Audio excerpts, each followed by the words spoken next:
আব্দুর রাজ্জাককে আমার পেশার শুরু থেকে একেবারে নিবিড়ভাবে দেখার সুযোগ হয়েছে। একজন তরুণ আইনজীবী হিসেবে, একজন সিনিয়র আইনজীবীর যে সমস্ত গুণ এবং বৈশিষ্ট্য তরুণ আইনজীবীদেরকে আকৃষ্ট করে, তার প্রত্যেকটি গুণ তার মধ্যে ছিল।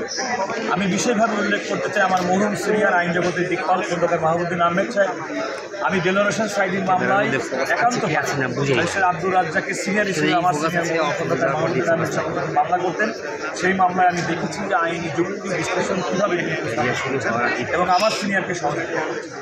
আজকে আমি মনে করি যে একজন আইনজীবী কিংবা একজন ব্যক্তি যে পরিণত বয়সে দেশ এবং জাতিকে তার সবচেয়ে বেশি কিছু দেওয়ার সময় থাকে, সুযোগ থাকে, সেই সময়টি তিনি বিগত ফ্যাসিবাদ আমলে নির্যাতনের কারণে এবং আমি বলতে পারি নিপীড়নের মুখে বাংলাদেশ ছাড়তে বাধ্য হয়েছে।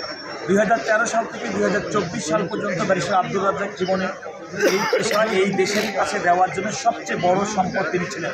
তার মেধা, তার বুদ্ধিদীপ্ততা, তার আইন পেশার দক্ষতা, সমস্ত কিছু। কিন্তু দুর্ভাগ্যজনকভাবে তিনি সেই সময়টি এই দেশের জনগণের সেবা করার সুযোগ পান। আজকের দিনে ব্যারিস্টার আব্দুর রাজ্জাকের মৃত্যুতে আমার সবচেয়ে বড় মনে হচ্ছে 2013 থেকে 2024 পর্যন্ত যে সুদীর্ঘকাল, যে সময় তিনি বাংলাদেশের আইনে প্র্যাকটিস করে, সুপ্রিম কোর্টে আইন করে এদেশের মানুষকে সেবা করতে পারতেন, সে সেবাটা তিনি করতে পারেননি। বরং তার যোগ্যতার কারণে এই সময়কালে তিনি ইংল্যান্ডে প্র্যাকটিস করতে বাধ্য হয়েছেন। আমি মনে করি তার এই ক্ষতি, তার মৃত্যু আমাদের জন্য শুধুমাত্র বড় ক্ষতি, কোনো ব্যক্তি না, তার পরিবার না, এই দেশের ক্ষতি। কারণ দেশ একটা সুদীর্ঘকাল থেকে তার আইনি পাণ্ডিত্য এবং তার আইনি সেবা থেকে বাংলাদেশের মানুষ বঞ্চিত হয়েছে।